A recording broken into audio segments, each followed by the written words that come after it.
Hello दोस्तों, आज के क्लास में हम लोग यूपी डीएलएड प्रथम सेमेस्टर के विज्ञान विषय के राजन सीरीज के लघुत्तरीय प्रश्न को पढ़ेंगे। ये राजन सीरीज का 8वां क्लास है। तो आइए आज का क्लास शुरू करते हैं। इसमें हम लोगों को प्रश्न संख्या 30 से पढ़ना था। पिछले क्लास में प्रश्न संख्या 29 तक हो गया था।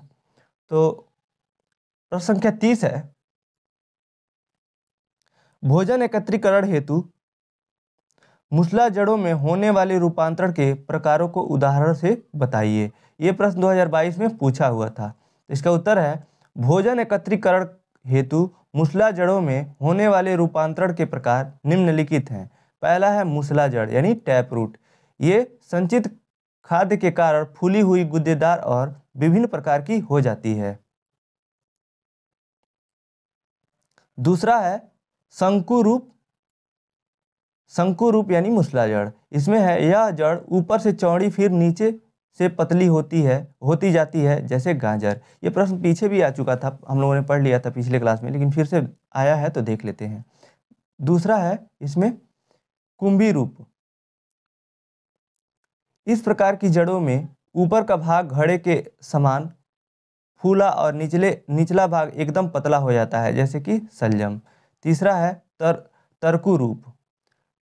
तरकु रूप जड़ मध्य में फूली हुई परंतु दोनों सिरों शीर्ष तथा आधार पर पतली होती है जैसे मूली। मूली का आकार ऐसे होता है, बीच में मोटा होता है और दोनों सिरों पे पतला होता है। चौथा है इसमें गांठदार जड़। यह फूली हुई गुद्देदार होती है परंतु कोई निश्चित आकार नहीं होता है। उदाहरण के लिए गुलब्बास। अगला प्रश्न है प्रश्न संख्या 31, किण्वन क्या है? उत्तर, किण्वन को सर्वप्रथम बुनकर ने बताया था। किण्वन वह प्रक्रिया है जो ऑक्सीजन की अनुपस्थिति में होती है तथा ग्लूकोज का अपूर्ण ऑक्सीकरण होता है, जिसके परिणाम स्वरूप एथिल एल्कोहल का निर्माण होता है। किण्वन की अभिक्रिया जीवित कोशिकाओं के बाहर होती है। तो इसका सूत्र है किण्वन का C6H12O6। ये ग्लूकोज का फार्मूला है। ग्लूकोज और जल मिलकर जाइलम के द्वारा ये जो जाइलम उपस्थित रहेगा और ये बनेगा C2H5OH यानी ethyl alcohol plus carbon dioxide plus ऊर्जा। ये किण्वन की प्रक्रिया का सूत्र है। किण्वन की प्रक्रिया जाइलम एंजाइम की उपस्थिति में होता है। जाइलम एंजाइम इष्ट कोशिका में पाया जाता है। प्रश्न संख्या 32 है, श्वसन क्या है, इसके प्रकारों को बताइए। उत्तर, जीवों की कोशिकाओं के अंदर जैविक ऑक्सीकरण द्वारा कार्बनिक पदार्थों के क्रमिक अपघटन से चरणबद्ध क्रम से ऊर्जा मुक्त करने की प्रक्रिया को श्वसन कहा जाता है। श्वसन के प्रकार, टाइप्स ऑफ रेस्पिरेशन। ऑक्सीजन पर निर्भरता की दृष्टि से श्वसन दो प्रकार का होता है। पहला है ऑक्सी श्वसन एरोबिक रेस्पिरेशन और दूसरा है अनऑक्सी श्वसन यानी एनएरोबिक रेस्पिरेशन। तो पहला देखते हैं, पहला में क्या दिया है, जिस समय श्वसन स्वतंत्र ऑक्सीजन की उपस्थिति में होता है तो इसे ऑक्सी श्वसन कहते हैं और ऐसी क्रिया करने वाले पौधे व जीवों को ऑक्सीजीवी कहते हैं। इस क्रिया में खाद्य पदार्थों का पूर्ण ऑक्सीकरण हो जाता है, जिसके फलस्वरूप कार्बन डाइऑक्साइड और H2O, CO2 और H2O मतलब जल व ऊर्जा प्राप्त होती है। और दूसरा है अनऑक्सी श्वसन एनएरोबिक रेस्पिरेशन। जब श्वसन ऑक्सीजन की अनुपस्थिति में होता है, इसी कारण इसे अनऑक्सी श्वसन कहते हैं और इस प्रकार के श्वसन करने वाले जीवों को अनऑक्सी जीव कहते हैं। इस क्रिया में खाद्य पदार्थों का अपूर्ण ऑक्सीकरण होता है, जिसके फलस्वरूप ethyl alcohol C2H5OH, carbon dioxide CO2 तथा ऊर्जा प्राप्त होती है। इसको अनऑक्सी श्वसन कहते हैं। प्रश्न संख्या 33 है, यौगिक और मिश्रण में अंतर बताइए। उत्तर, यौगिक तथा मिश्रण में अंतर, differences between compound and mixture. अब इधर ये गुण दिया हुआ है, प्रॉपर्टी दिया है, इन प्रॉपर्टीज के आधार पे यौगिक और मिश्रण के बारे में बताया है यानी अंतर दिखाया है। तो देखिए, पहला जो प्रॉपर्टीज में होगा संगठन के आधार पर यौगिक में दिया है प्रत्येक यौगिक का संगठन निश्चित होता है और मिश्रण का संगठन अनिश्चित होता है। और गुण के आधार पे यौगिक के गुण उसके अवयवी तत्वों से भिन्न होते हैं और मिश्रण के गुण उसके अवयवी तत्वों पर निर्भर करते हैं। तीसरा जो प्रॉपर्टीज है वो है पृथक्करण। यौगिक के अवयवों को साधारणतया भौतिक विधियों के द्वारा पृथक नहीं किया जा सकता है। और मिश्रण को साधारण भौतिक विधियों द्वारा अलग किया जा सकता है। चौथा है भौतिक गुण। भौतिक गुण निश्चित होते हैं और मिश्रण के भौतिक गुण निश्चित नहीं होते हैं। पांचवा है शुद्धता एवं समांगता। यौगिक शुद्ध एवं समांगी होते हैं और मिश्रण अशुद्ध एवं विषमांगी होते हैं। छठवां है रासायनिक सूत्र। यौगिक का एक निश्चित निर्धारित रासायनिक सूत्र होता है और मिश्रण का कोई रासायनिक सूत्र नहीं होता है। सातवां है रासायनिक परिवर्तन। यौगिकों का बना रासायनिक परिवर्तन है और मिश्रण का निर्मित होना रासायनिक परिवर्तन नहीं है, अपितु यह एक भौतिक परिवर्तन होता है।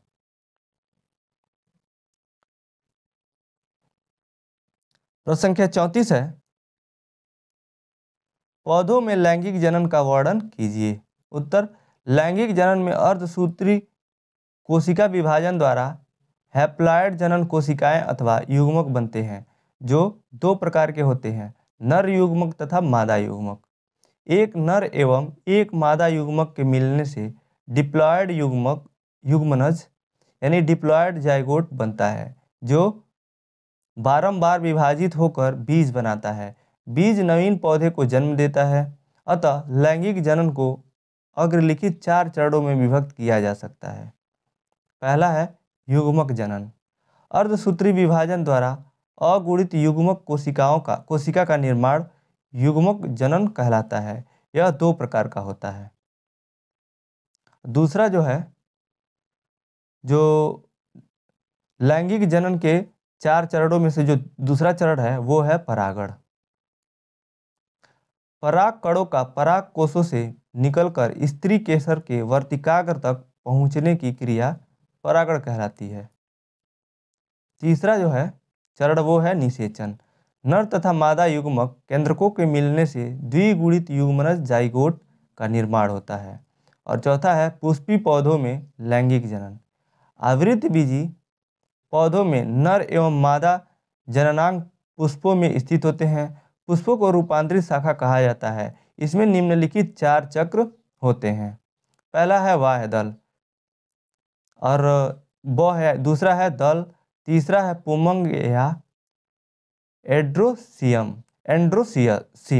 और इसको कहते हैं नर जननांग है ये पुमंग या एंड्रोसियम, और जो द है वो जायांग अथवा गाइनीशियम है। अगला प्रश्न है प्रश्न संख्या 35, भ्रूण कोश का विकास बताइए। उत्तर, कार्यरत गुरु बीजाणु में सूत्री विभाजन के पूर्व 2 से 4 तथा 4 से 8 केंद्रक बनते हैं, जिसके चारों ओर थोड़ा थोड़ा कोशिका द्रव्य एकत्र हो जाता है। भ्रूण कोश के 8 केंद्रकों में से 4 एक सिरे पर एवं 4 दूसरे सिरे पर होते हैं। भ्रूण कोश मध्यम गति से आकार में बढ़ता है। दोनों सिरों के केंद्रक ध्रुवी केंद्र यानी पोलर न्यूक्लियाई कहलाते हैं। इनके मध्य में उपस्थित केंद्रकों के जुड़ने से द्वितीयक केंद्रक बनता है। इसमें बीजांड द्वार की ओर उपस्थित 3 केंद्रकों के समूह को अंड उपकरण तथा निभाग की तरफ 3 केंद्रकों के समूह को प्रतिव्यासांत कोशिकाएं कहते हैं। अंड उपकरण के मध्य की कोशिका अंड कोशिका कहलाती है तथा इसकी 2 अन्य कोशिकाओं को सहायक कोशिका कहते हैं। ये सहायक कोशिकाएं निषेचन में मदद करती हैं। इस प्रकार विकसित भ्रूण कोश को पॉलीगोनम टाइप भ्रूण कोश तथा मादा युग्म कोदभिद कहा जाता है। प्रोफेसर पी माहेश्वरी के अनुसार भ्रूण मुख्यतः 3 प्रकार के होते हैं। पहला है मोनोस्पोरिक, दूसरा है बाइस्पोरिक और तीसरा है टेट्रास्पोरिक। अब तीनों के बारे में देखते हैं क्या होता है। मोनोस्पोरिक, जब भ्रूण कोश का निर्माण चार में से एक गुरु बीजाणु द्वारा होता है, जैसे पॉलीगोनम टाइप तथा ओइनोथेरा टाइप। ये एग्जाम्पल है मोनोस्पोरिक के, पॉलीगोनम टाइप तथा आइनोथेरा टाइप। और दूसरा है बाइस्पोरिक, जब गुरु बीजाणु मातृ कोशिका में अर्धसूत्री विभाजन द्वारा 4 की जगह केवल 2 ही कोशिकाएं निर्मित हैं, अर्थात दूसरे विभाजन के बाद कोशिका भित्ति नहीं बनती, फलतः दोनों कोशिकाओं में 2-2 केंद्रक बनते हैं। एक कोशिका से भ्रूण कोश बनता है एवं दूसरी सतह ही नष्ट हो जाती है, जैसे प्याज। बाइस्पोरिक का एग्जाम्पल है प्याज। तीसरा जो है वो है टेट्रास्पोरिक, अर्धसूत्री विभाजन के फलस्वरूप गुरु बीजाणु मातृ कोशिका में 4 केंद्रक निर्मित होते हैं, परंतु इसमें कोशिका भित्ति पुनः नहीं बनती है, फलतः चारों केंद्रक भ्रूण कोश के निर्माण में भाग लेते हैं, जैसे पेप्रोमिया टाइप एवं एडोक्सा टाइप। अगला प्रश्न है प्रश्न संख्या 36। द्रव्य एवं ऊर्जा से क्या समझते हैं, इनकी क्रियाएं बताइए। उत्तर है द्रव्य। द्रव्य मतलब मैटर। कोई भी वस्तु जो स्थान घेरती है तथा जिसमें द्रव्यमान या मास होता है, द्रव्य कहलाती है। उदाहरण, मेज, कुर्सी तथा दरवाजा, तीनों वस्तुएं एक ही द्रव्य लकड़ी से निर्मित हैं। इसमें मेज, कुर्सी तथा दरवाजा द्रव्य नहीं है, वे केवल वस्तुएं हैं, परंतु उनका निर्माण करने वाली लकड़ी एक द्रव्य है। द्रव्य के अन्य उदाहरण हैं लोहा, तांबा, वायु, जल आदि। प्रत्येक द्रव्य परमाणुओं से तथा प्रत्येक परमाणु इलेक्ट्रॉन, प्रोटॉन तथा न्यूट्रॉन से निर्मित होता है। यानी आप जो भी कुछ देखते हैं वो सब द्रव्य है, वो किसी न किसी द्रव्य से मिलकर बना है। प्रत्येक वस्तु जो स्थान घेरती है, जिसका भार होता है, जिसमें मास होता है, उसको द्रव्य कहते हैं। ऊर्जा है। द्रव्य एवं ऊर्जा के बारे में पूछा था, तो द्रव्य तो हो गया। अब जो दूसरा है वो है ऊर्जा यानी एनर्जी। ऊर्जा भौतिक कारक है जिसके द्वारा कर्ता में कार्य करने की क्षमता उत्पन्न हो जाती है। किसी भी कार्य करने हेतु ऊर्जा की जरूरत पड़ती है। ऊर्जा द्रव्यात्मक मटेरियल नहीं होती है, अर्थात उसमें भार, आयतन आदि नहीं होता, परंतु यह अनेक रूपों में पाई जाती है, जैसे ऊष्मा, प्रकाश, विद्युत, ध्वनि आदि। द्रव्य व ऊर्जा की अन्योन्य क्रियाएं। 20वीं शताब्दी के वैज्ञानिक एल्बर्ट आइंस्टीन ने केवल गणनाओं के द्वारा यह सिद्ध किया द्रव्य एवं ऊर्जा एक दूसरे के समतुल्य हैं। द्रव्य को ऊर्जा में और ऊर्जा को द्रव्य में परिवर्तित किया जा सकता है, अर्थात द्रव्य वास्तव में घनीभूत ऊर्जा होती है। द्रव्य एवं ऊर्जा के एक दूसरे को प्रभावित करने की क्रिया उनकी अन्योन्य क्रिया कहलाती है। यदि किसी वस्तु को ऊष्मा ऊर्जा दी जाए तो उसमें प्रसार होता है। इसका अध्ययन करना ही भौतिकी का उद्देश्य होता है। भौतिकी एक प्रायोगिक विज्ञान है जिसका अध्ययन विभिन्न प्रकार के प्रेक्षणों तथा मापनों द्वारा की जा सकती है। यानी जो द्रव्य है, द्रव्य को ऊर्जा में परिवर्तित किया जा सकता है, ऊर्जा को द्रव्य में परिवर्तित किया जा सकता है। इसी को द्रव्य और ऊर्जा का अन्योन्य क्रिया कहते हैं। अगला जो प्रश्न है प्रश्न संख्या 37। बीज किसे कहते हैं, यह कितने प्रकार के होते हैं, इसकी संरचना को स्पष्ट कीजिए। उत्तर, आवृत्त बीजी पौधों में द्विनिषेचन के बाद बीजांड बीजों में परिवर्तित हो जाता है। बीज का निर्माण बीजांड के परिवर्तन से होता है। बीजों के अंकुरण से नए पौधे का निर्माण होता है। प्रकार है, अब बीजों के प्रकार है। बीज पत्र के आधार पर बीज 2 प्रकार के होते हैं, एक बीजपत्री बीज और द्विबीजपत्री बीज। एक बीजपत्री बीज में दिया है, इस प्रकार के बीज में एक बीज पत्र होता है, जैसे धान, गेहूं, मक्का आदि। जैसे एक बीज पत्र मतलब कि जो उसका जो बीज होता है, जो फल के रूप में, जैसे धान होता है, ऐसे धान होता है, और छोटे छोटे ये धान फिगर बनाना पॉसिबल नहीं है। जो छोटा आप ऐसे समझ रहे होंगे कि ये एक छोटा सा धान होता है, उसको जब आप भूसे से अलग किया जाता है तो एक चावल निकलता है अंदर से, उसके टुकड़े नहीं किए जा सकते हैं, उसमें टुकड़े नहीं होते हैं। उसके टुकड़े तो किए जा सकते हैं लेकिन अलग से उसमें 2 टुकड़े नहीं दिए रहते हैं, उसको एक बीजपत्री पौधा कहते हैं, बीज कहते हैं। और द्विबीजपत्री जैसे दाल होता है, मटर, चना, उसमें पहले से ही डिवाइडेड होता है बीज, उसको द्विबीज कहते हैं, पत्री बीज कहते हैं। दूसरा दिया है देखिए, द्विबीजपत्री बीज। इस प्रकार के बीज में 2 बीजपत्र पाए जाते हैं, जैसे चना, मटर, अरहर आदि। विभिन्न बीजों की आकृति भिन्न भिन्न प्रकार की होती है। ये गोल, अंडाकार, वृक्काकार आदि हो सकते हैं। बीजों का रंग भी अलग अलग होता है। बीजों के बाहर एक आवरण पाया जाता है जिसे बीजावरण कहा जाता है। यह 2 परतों में पाया जाता है। बाहरी परत को बाह्य कवच एवं भीतरी परत को अंतः कवच कहते हैं। बीजों के एक सिरे पर छिद्र पाया जाता है जिसे बीजांड द्वार कहते हैं। बीजावरण के अंदर भ्रूण पाया जाता है। बीजों के अंदर भ्रूण को पोषण देने हेतु भ्रूणपोष पाया जाता है। इसमें 2 लेयर होते हैं, यानी उनके खोल होते हैं। देखिएगा आप कि जो गेहूं होता है, गेहूं के पहले एक तो भूसा होगा जिससे वो ढका हुआ होगा, जब उसको हटाएंगे तो एक हल्का पीले रंग का आएगा, हल्का पीला नहीं कह सकते हैं, एक गेहूं आता है। उसके बाद जब ऊपर उसका छिलका रगड़ के जो ख़त्म करेंगे आप और जो फर्श पे रगड़ेंगे तो सफ़ेद सफ़ेद अंदर निकलता है। तो यही 2 लेयर हो जाएगा, एक भूसा और एक गेहूं के ऊपर भी होता है। प्रश्न संख्या 38 है, गुरुत्व से आप क्या समझते हैं? उत्तर, गुरुत्व से तात्पर्य गुरुत्वाकर्षण से होता है। न्यूटन के गुरुत्वाकर्षण के अनुसार 2 पिंडों के मध्य का आकर्षण बल कार्य करता है।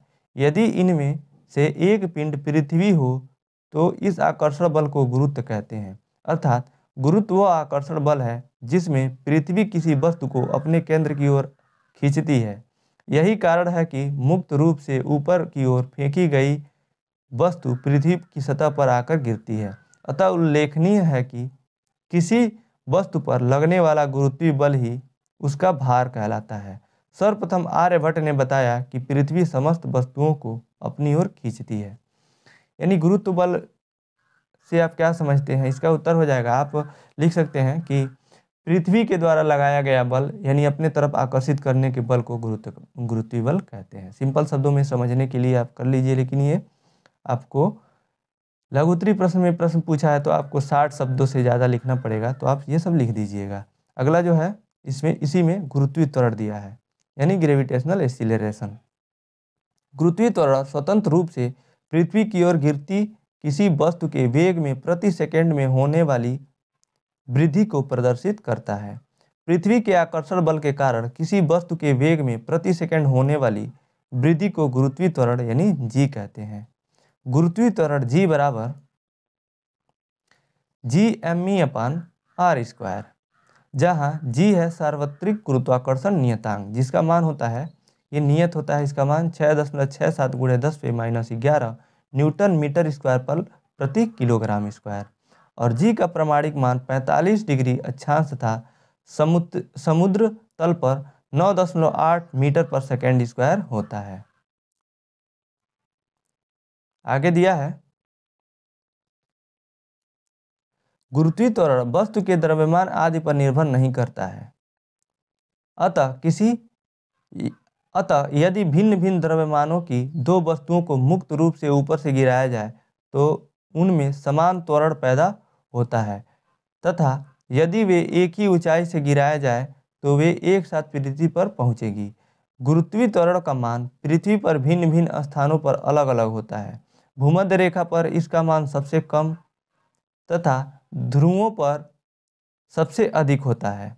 यदि कोई व्यक्ति भूमध्य रेखा से ध्रुवों की ओर चले तो उसके भार यानी द्रव्यमान गुरुत्वीय त्वरण में वृद्धि होती जाएगी, तथा यह वृद्धि ध्रुवों पर सबसे अधिक होगी। अर्थात पृथ्वी तल पर व्यक्ति का भार भूमध्य रेखा पर सबसे कम व ध्रुवों पर सर्वाधिक होता है।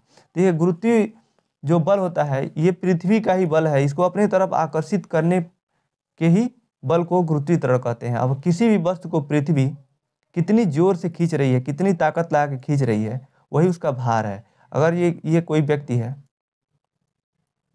और ये पृथ्वी है, इसको बहुत तेज जब खींचेगी तो यहाँ पे आप अगर वो वेट मशीन रखेंगे, इस पे वस्तु को खड़ा करेंगे, अब पृथ्वी नीचे से बहुत तेज़ी से खींच रही है तो इसका मतलब कि इसका वेट ज़्यादा आएगा, भार ज़्यादा बताएगा। और जो थोड़ा कम बल लगा के खींच रही है तो इसका भार कम आएगा। यानी ये डिपेंड करता है पृथ्वी के आकर्षण बल पे, गुरुत्वीय बल पे। तो भूमध्य रेखा पे इसका जो होता है, ये जो जी का मान सबसे कम होता है, क्योंकि उस समय पृथ्वी जो होती है थोड़ा कम बल लगाती है, उसका खिंचाव कम होता है और ध्रुवों पे सबसे ज़्यादा होता है। इसलिए व्यक्ति का भार या किसी भी चीज़ का भार ध्रुवों पे ज़्यादा और भूमध्य रेखा पर अपेक्षाकृत कम होगा। आगे दिया है,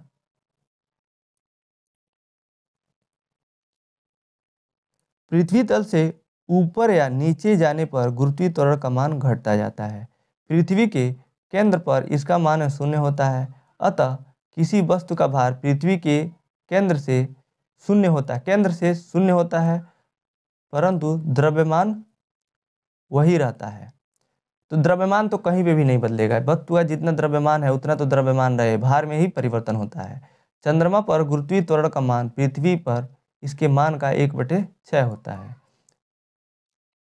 यानी कोई व्यक्ति 60 किलो का है तो चंद्रमा पे उसका मान होगा 1/6, यानी 6 दाह में 60, 10 किलो होगा। ये प्रश्न पूछता है, यहाँ पे भार दे देगा, चंद्रमा पे पूछेगा, चंद्रमा पे दे देगा, पृथ्वी पे पूछेगा।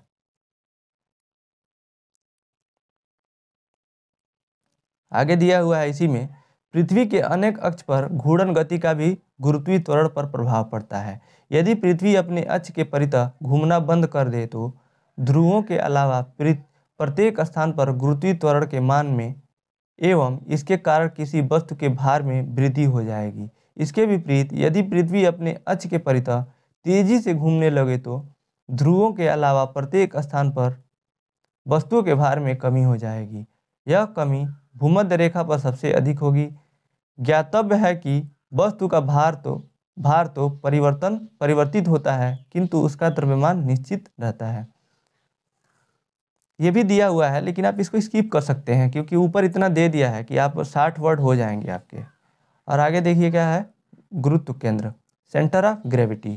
किसी वस्तु का गुरुत्व केंद्र वह बिंदु होता है जहां वस्तु का संपूर्ण भार कार्य करता है। किसी वस्तु का भार घनत्व केंद्र से ठीक नीचे की ओर कार्यरत रहता है। किसी पिंड का गुरुत्व केंद्र तब तक स्थिर रहता है जब तक उसका आकार नहीं बदलता है। आगे दिया है गुरुत्वीय क्षेत्र, ग्रेविटेशनल फील्ड। प्रत्येक कण दूसरे कण को अपनी ओर आकर्षित करता है, जिसे गुरुत्वाकर्षण बल कहा जाता है। कण के चारों ओर के उस स्थान को जिसके कण के गुरुत्वाकर्षण बल का अनुभव होता है गुरुत्वीय क्षेत्र कहा जाता है। अगला जो हेडिंग दिया है वो दिया है गुरुत्वीय क्षेत्र की तीव्रता, इंटेंसिटी ऑफ ग्रेविटेशनल फील्ड। गुरुत्वीय क्षेत्र में किसी पिंड पर रखे किसी एकांक द्रव्यमान के पिंड पर जितना गुरुत्वाकर्षण बल लगता है उसे उस बिंदु पर गुरुत्वीय क्षेत्र की तीव्रता कहा जाता है। तो इसी के साथ आज का क्लास यहीं समाप्त होता है। प्रश्न संख्या 39 से हम लोग अगले क्लास में पढ़ेंगे। तो आज का क्लास आपको कैसा लगा आप कमेंट बॉक्स में बताइएगा। अगर आपको अच्छा लगा तो इस वीडियो को लाइक कीजिए, अपने दोस्तों के साथ शेयर कीजिए जो भी बीटीसी या डीएलएड कर रहे हैं, और चैनल पे नए हैं तो चैनल को सब्सक्राइब कीजिए। डीएलएड के अन्य किसी भी सब्जेक्ट का राजन सीरीज के कंप्लीट क्लास देखने के लिए आप डिस्क्रिप्शन में लिंक दिया हुआ है, उस पर क्लिक करके आप देख सकते हैं। आज का वीडियो देखने के लिए आपका बहुत बहुत धन्यवाद।